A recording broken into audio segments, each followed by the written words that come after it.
Hello, everyone. I'd like to say thank you, everyone, for being here today on this very powerful and special day for all of us here. My name is Marina Lacerda. I was minor victim 1 in federal indictment of Jeffrey Epstein in New York in 2019. I was one of dozens of girls that I personally know who were forced into Jeffrey's mansion on 9 East 71 Street in New York City when we were just kids. Today is the first time that I ever speak publicly about what happened to me. I never thought that I would find myself here. The only reason that I am here is because it feels like the people who matter in this country finally care about what we have to say. As an immigrant from Brazil, I feel empowered knowing that the little girl struggling to get by at 14 and 15 years old finally has a voice. For the first time, I feel like I matter as an American. I was only 14 years old when I met Jeffrey. It was the summer of high school.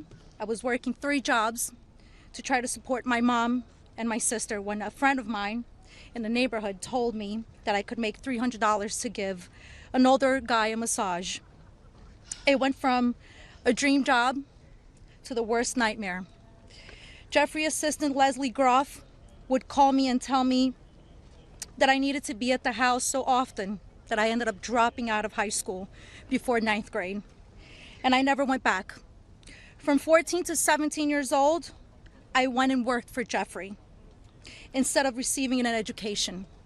Every day I hoped that he would offer me a real job as one of his assistants or something important. I would finally have made it big, as like we say, the American dream. That day never came.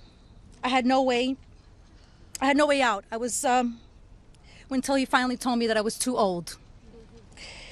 There are many pieces of my story that I can't remember, no matter how hard I try.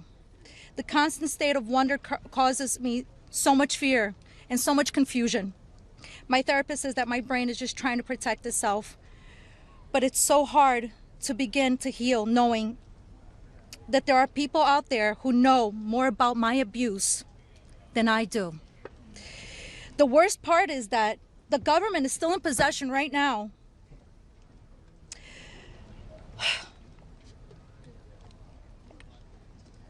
of the documents and information about that could help me remember and get over all of this maybe and help me heal.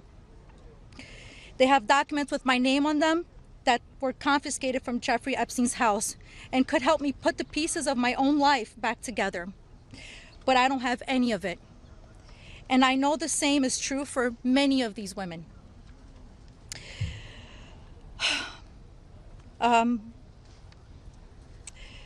We are here to support this bill today, not only for transparency, but for the American people.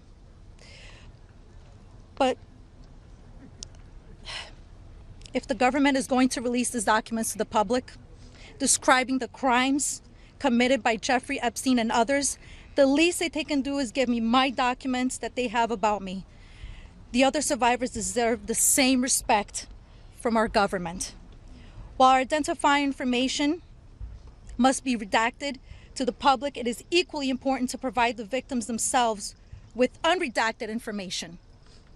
I will never forget when the FBI agent showed up in my door in 2008.